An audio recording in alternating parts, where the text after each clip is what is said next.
हफ्ता बाजार एक ऐसी जगह है जहां हर हफ्ते जिंदगी की रौनकें बिखरी नजर आती हैं। सुबह के वक्त ही दुकानदार अपनी अपनी रेढ़ियां और ठेले लगा लेते हैं। कहीं रंग बिरंगे बच्चों के खिलौने सजाए जाते हैं, तो कहीं घरों के इस्तेमाल की अशिया, बाल्टियां, बर्तन और छोटी बड़ी चीजें। बाजार में चलते हुए एक तरफ बच्चे जिद कर रहे होते हैं कि खिलौना चाहिए, रंगीन गेंद हो या कार्टून का बैग।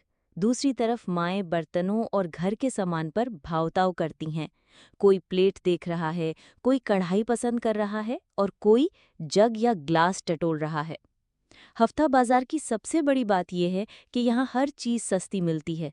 थोड़ी सी बातचीत के बाद खरीदार और दुकानदार दोनों खुश हो जाते हैं। शोर शराबा, आवाज़ें लगाने वाले दुकानदार, बच्चों की हंसी और ग्राहकों की रौनक, ये सब मिलकर एक मुनफरिद माहौल पैदा करते हैं। यूं हफ्ता बाजार न सिर्फ खरीदारी की जगह है, बल्कि एक छोटा सा मेला लगता है जहां हर कोई अपनी ज़रूरत और खुशी के मुताबिक कुछ ना कुछ ज़रूर लेकर जाता है।